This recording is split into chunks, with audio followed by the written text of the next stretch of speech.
Greetings, all you gallant gamers. Welcome back to another video. My name is Mango Crumble, and welcome back to another round table podcast. Yeah, I have been doing some stuff lately.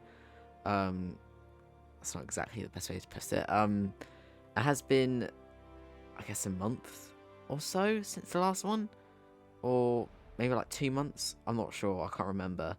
But yeah, I'm back with another video. I kind of missed doing these. The thing is, I was planning on doing a structured video.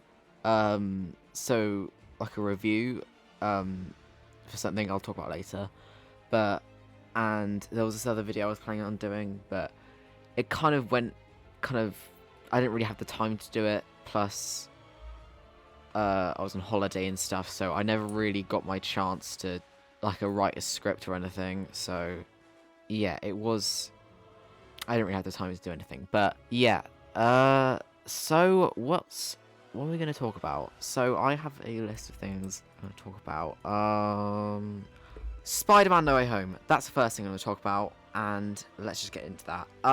This will be a full spoiler section, so if you haven't seen the film, I mean, you should have already seen the film anyway. It's really good, but if you're really concerned about not getting spoiled, or you've already seen the film and you don't want to be spoiled on it even though you've already seen it, I don't know, yeah, this will be full spoilers for Spider-Man No Way Home. Come out stuff I saw in it that I liked, some of the stuff I didn't like, but really it was mostly positive. I think we'll start here. This is where the spoilers start, so if you haven't seen it, just go away now. Okay, so to start, I think this was definitely one of the better Spider-Man films out of all of them. Say compared to Spider-Man 2, which I thought was my favourite up until not really up until No Way Home, but for most of the time it has been my favourite Spider-Man film. Simply just because not only a great superhero film, but it's very much a sort of drama and focused on Peter Parker as a person, and that sort of balance between Peter Parker and Spider-Man having to maintain that responsibility, and what happens when you lose that responsibility. So that's why I really liked it. But I think from Far From Home has kind of taken the cake, as one would say, as it's kind of continued that. Spoilers, obviously, you already know if you've got into this part, that Andrew Garfield and Tobey Maguire are actually in the film, which when I was there, I was so mind blown that they were actually in the film.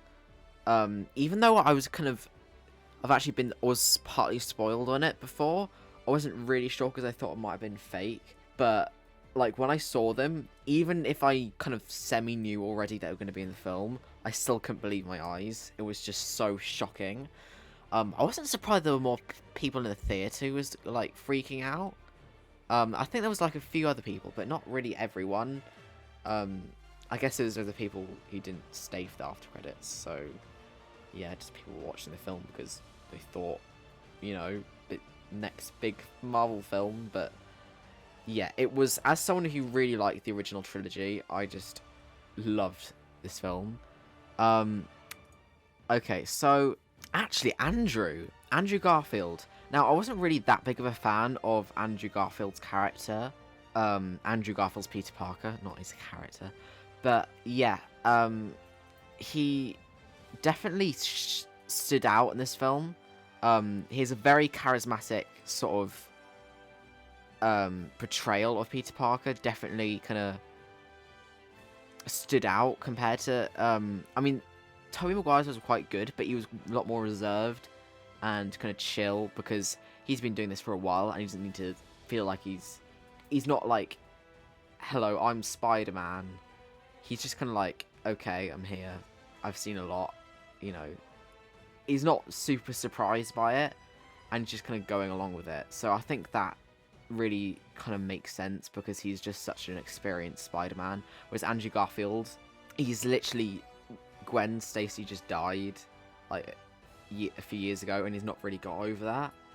And he's definitely a younger Spider-Man, so he's just a bit more kind of energetic, but not as much as Tom. But you can kind of see that dynamic between him, which is really good.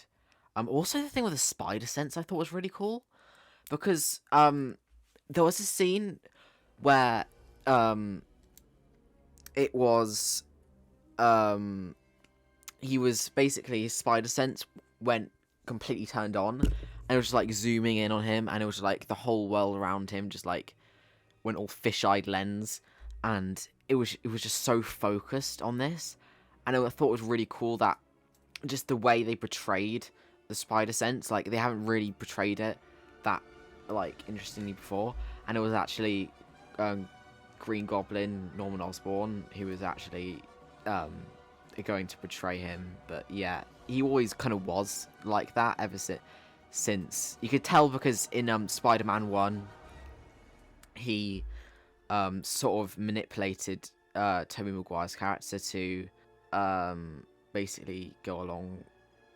Ba- he was trying to manipulate him to sort of be on his side when secretly he was actually just trying to kill him.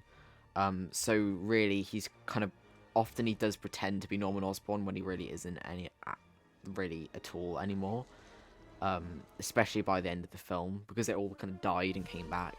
And then at the end, what he did was like he healed all of them, and I actually think that was really good because it just showed that's kind of what he would do. He's not the kind of person to sacrifice his values and let them die.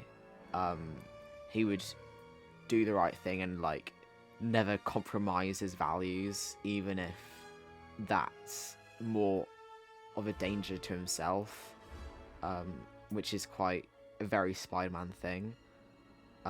Yeah, and the whole ending, that was so dark. Like, literally everyone forgot about him. It was almost like, spoilers for Doctor Who, by the way. It was almost like when in Doctor Who they had Donna and she completely forgot about the Doctor, and it was basically like the Doctor basically making her forget to like save her. I think that's how it happened. But basically he literally went, so literally no one's gonna remember that I'm Spider-Man. So yeah, that was really and I think that was really good, and I think it showed that he's definitely in a lot more of a kind of less higher up place than he used to be. So I think that's really good for his character, and now he's basically just Spider-Man normally, just friendly neighborhood Spider-Man without any of the Stark tech or anything, and he's just Spider-Man now, and I think that's where it should be going. And it's basically, the trilogy is just an extended origin story. Yeah, I think that's all I have to say about No Way Home. Oh yeah, there was some plot inconsistencies. Say like Doctor Strange being a bit open-minded and Sandman's motivation, but really that was it. Now getting on to the final topic, which is... Yeah, right. So I have been, as you've known, I have been kind of covering the Cowboy Bebop Netflix series, sort of coming out with trailers and stuff and doing videos on those things. But it has finally come out now. And I have seen a few of the episodes. I kind of put an ellipsis. Is that the right word? I'm not sure. I put a kind of like underline on the few episodes because, to be honest, I really can't get through the show. I am finding it really difficult to watch. I know it's been out for quite a while, but the more I see it, the more I just feel afterwards. I just can't stand it, to be honest. And yeah, so it doesn't work for me, to be honest. I don't really like it. The first episode I didn't really mind as much. I thought it was like okay. It was basically just following the plot of the first episode of the original, but also kind of mixing in the start from the film, with the whole thing with when he's going inside. He has his, the whole thing about saying, I'm just a humble bounty hunter. But yeah.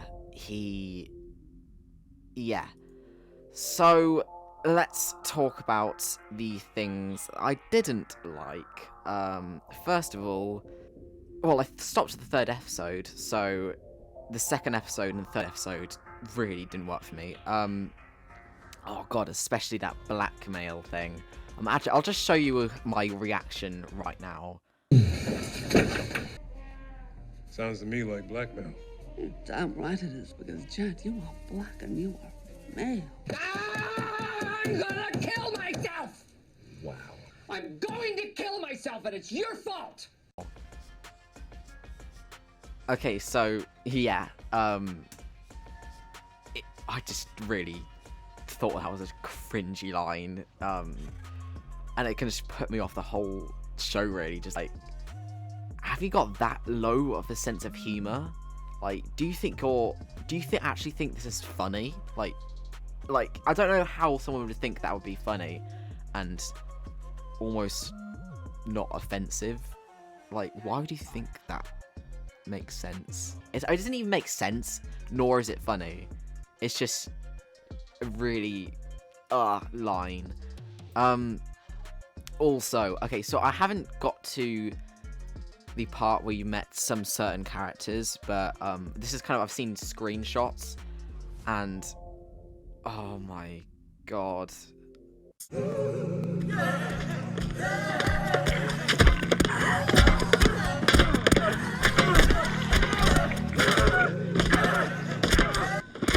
Yeah, what have they done to Ed? Seriously, what the hell? I mean, I guess it's kind of accurate to the material, but seriously? Like, actually, to be honest, if you're trying to be accurate to the material, why would you change the whole personalities of, say, Faye and Vicious, who are completely off who they originally were? They look completely different. Well, it's more Faye, but like, I think that's an example of like staying too close to the original in a way that when you put it on screen, it actually looks terrible. Oh god, what they've done to Faye. Well, to be honest, from the start, I was already kind of skeptical of Faye. I didn't really know what they would really do with her, but I didn't really like the whole choices they made with their costume, but I can kind of forgive it a bit. I don't really mind as much now, which is kind of funny, since, like, I think from a personality point of view, she kind of lacks that. This is not in the actress, but just more in the writing, that she lacks that sort of split kind of personas that she has when she's around people, because usually she's kind of like has this sort of femme sort of fatale persona when she's around people that she doesn't know, so that people think she's like pleasant and, you know, kind of more, you know, polite. But when she's around people that she does know, so when she's around the Bebop crew, who's way more kind of rude and kind of unafraid to say what she thinks, and yeah, so there's a sort of kind of like split persona which you can kind of tell with her, and that she kind of uses that as her own mechanism to get closer to her bounty. Whereas this, they kind of merged it into one thing, and it's not really like a split persona, and you can kind of tell because she can kind of get quite kind of angsty in fights and stuff, and she fights with knives, which was just stupid. And yeah, oh god, yeah, I really can't stand it. And Vicious, oh my god, Vicious. Bruh, look at this dude. Wait till you see the. No, no, no, no.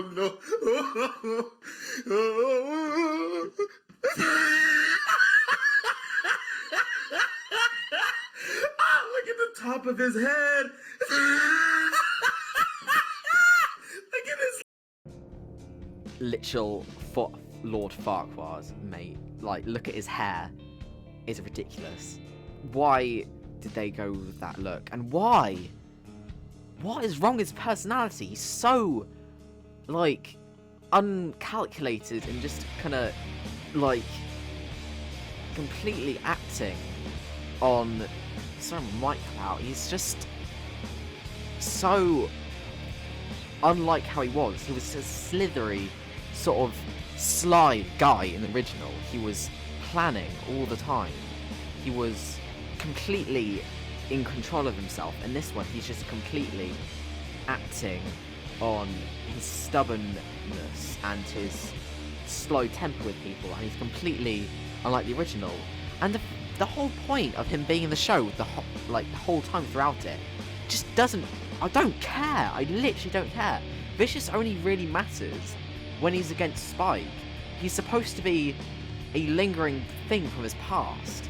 He's not supposed to be a sort of thing that we have to always keep up on, because we don't. He doesn't matter when he's not around. He's supposed to be a portrayal of Spike's past, not a.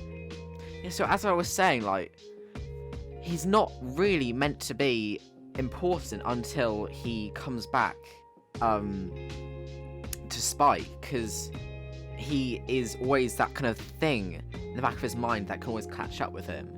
He's never really meant to be important until you've got to the point where he's at odds with him.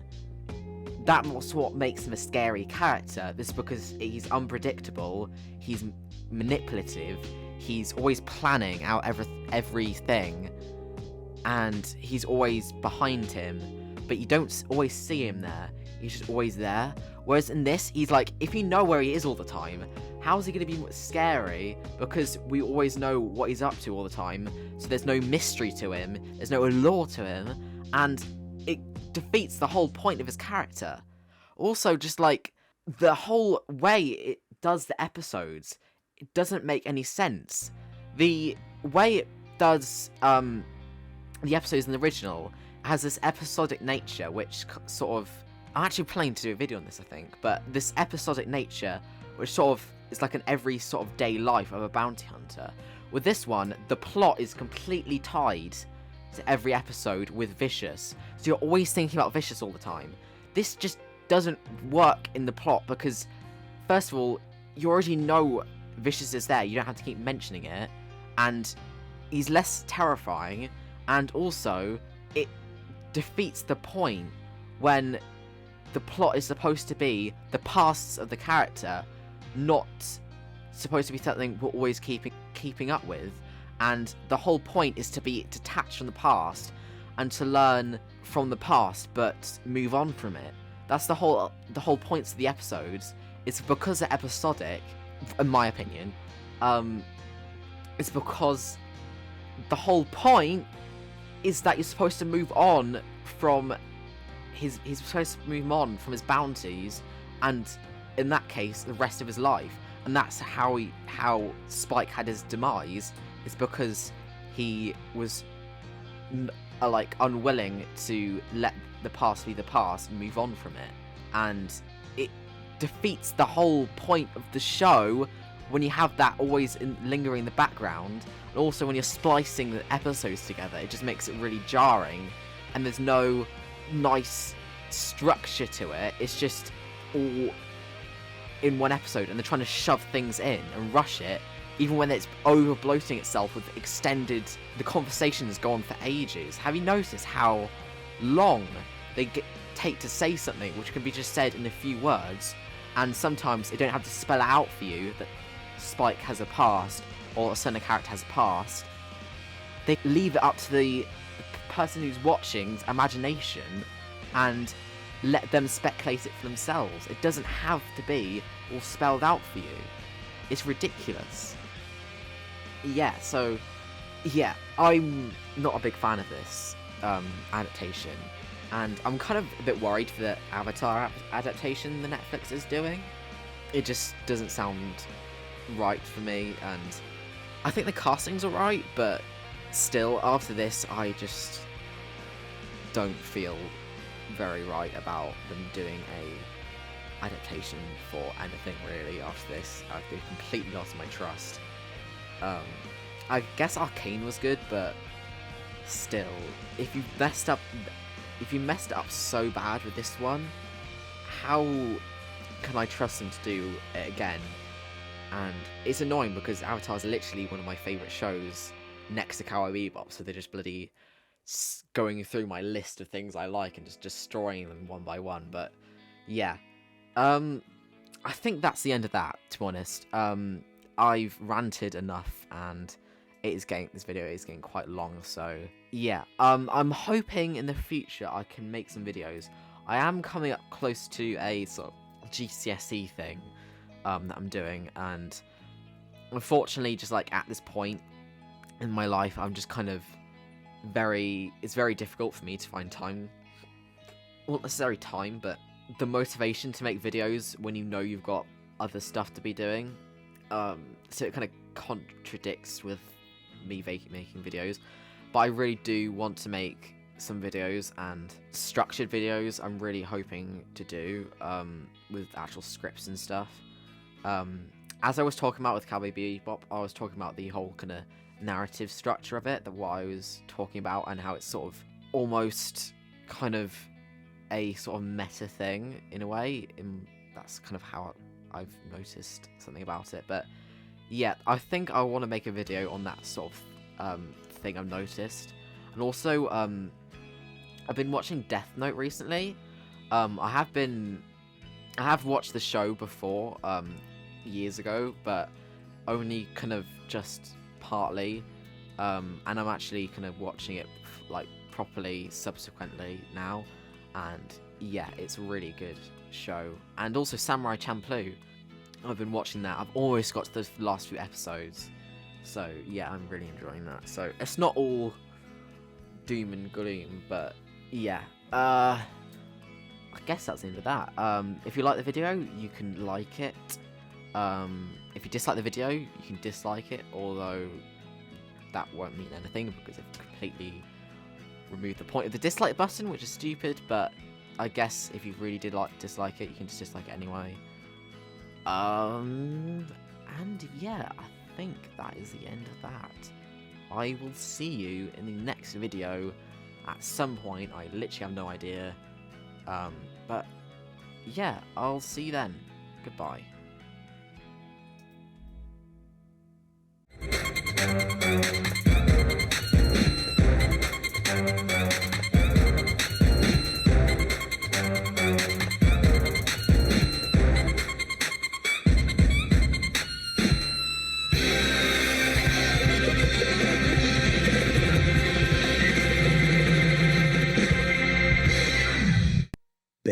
Subscribe to man, you'll crumble.